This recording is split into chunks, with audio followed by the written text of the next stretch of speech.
Spider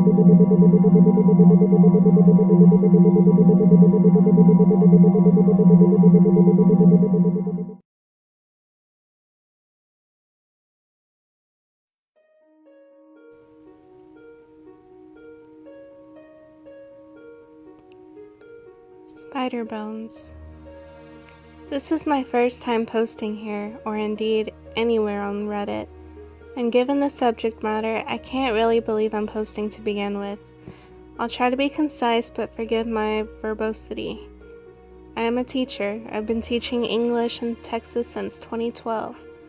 This is my 7th year in the classroom, and I have recently moved up to a new high school in our district. I am very excited to begin my year here after time in the trenches of a middle school classroom for 6 years. My second year in my first school, I was asked to move classrooms to a room at the end of the hall upstairs. This wasn't a problem per se, as many people moved due to attrition, and students were always willing to help teachers move classrooms. The school at that point was roughly 20 years old. I took great pleasure in preparing a welcoming environment for students. The walls were covered, which I'm positive was a fire code hazard, and amazing posters, engaging student art, etc. I had several lamps as well as fluorescent lights were too harsh, and these made for better lighting for reading for students' eyes.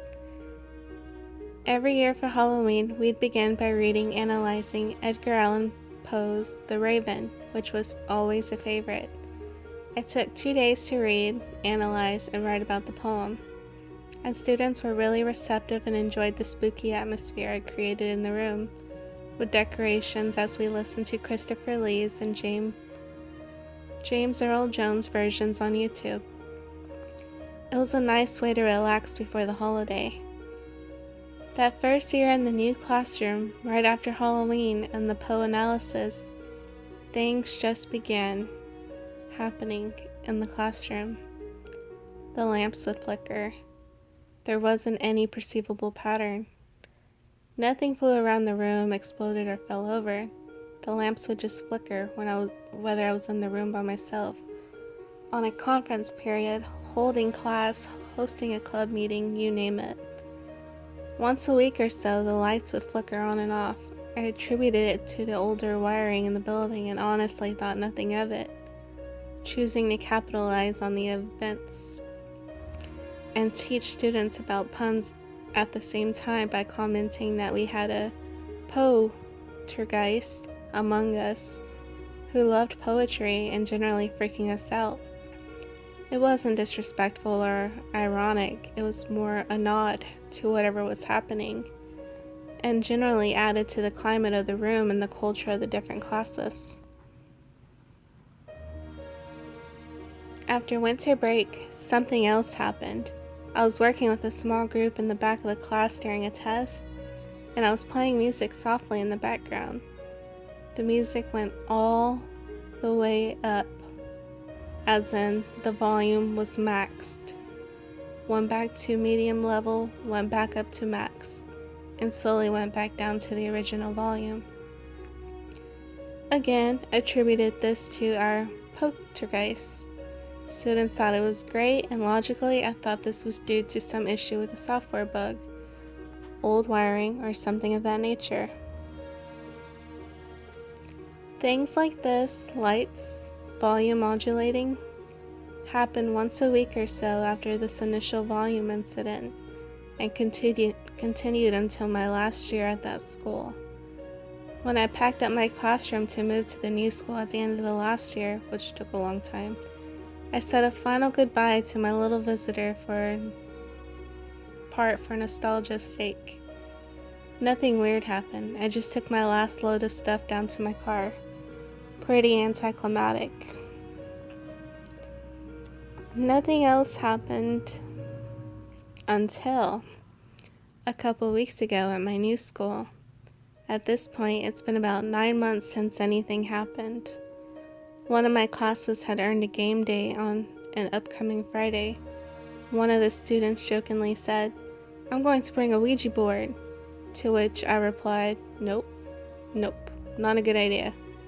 We're not bringing that stuff up in here. I'm totally haunted. Of course, the kids wanted to hear the story, and being that it was the end of the 6 weeks everyone was passing and that they like stories, I told them the story I relayed above. The only thing was this: as I told them the story about the volume, I was leaning over in my chair, elbows on my knees, reminiscing as I mentioned the poltergeist. About 10 students were paying attention with eye contact at this point. I was playing music on my computer and suddenly, the volume spiked. It was completely maxed. It then moved to above medium level, maxed again, and went back to a quiet background ambiance. That's when the girl and one boy screamed.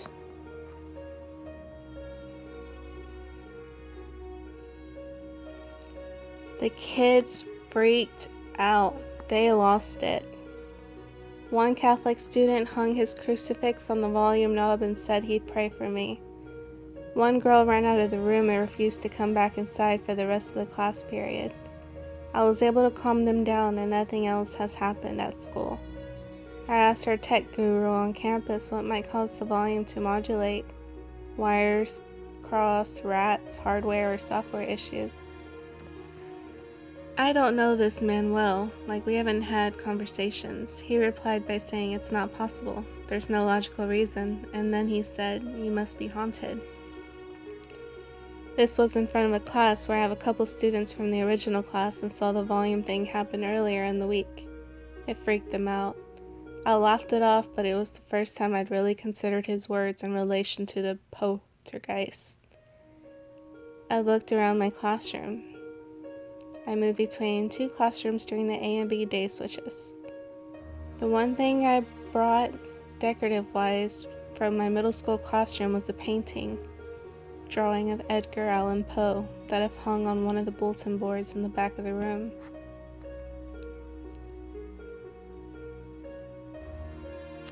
This last Monday was the first time something happened at home.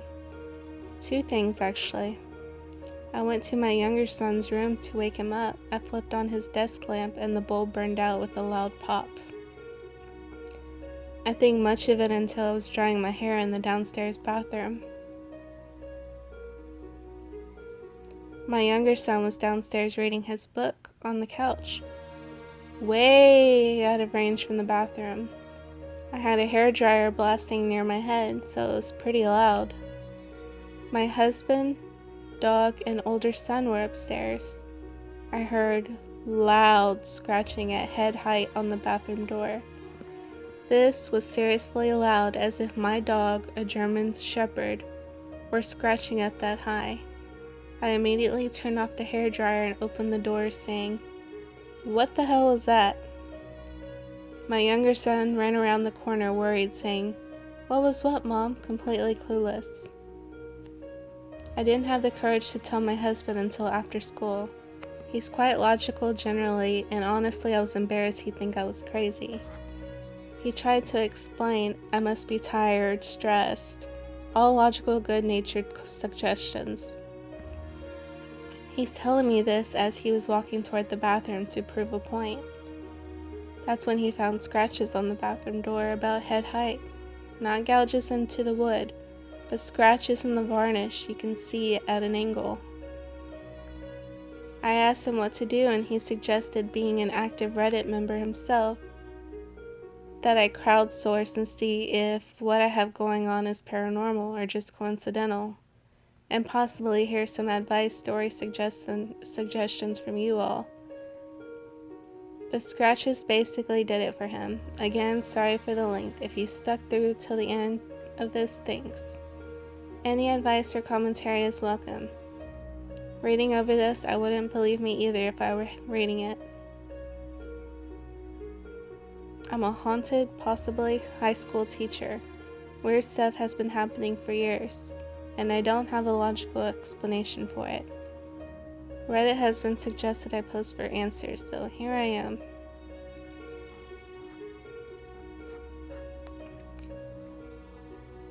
Someone's trying to get your attention. I don't think it's a bad or means any harm, If it means harm, I think it do things to scare you. Playing with the volume and scratching the door are pretty harmless.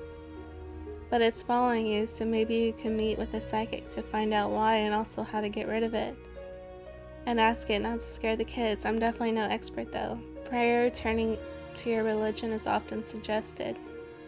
Also, certain gemstones and stuff like that are recommended to sit around the room or wear smudging. Thank you for sharing your story. Of course I believe you. Since it's following you, it could be PK. What is PK? This is a great story.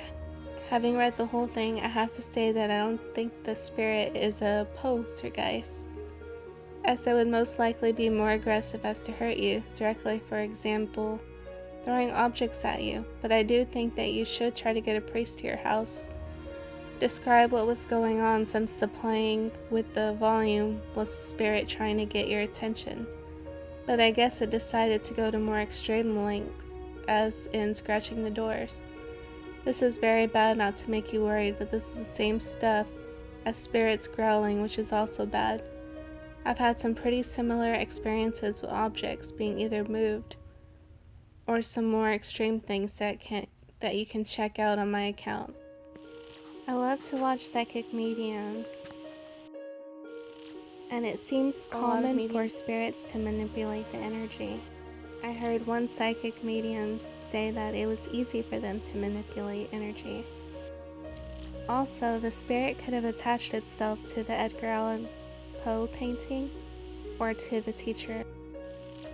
My daughter went through depression and my mom came over. She's really religious, and she felt around her bedroom and pointed out this Asian painting that we had purchased at the thrift store. She said she felt it had bad energy, so we threw it out, and of course it could be coincidence, but my daughter did overcome the depression.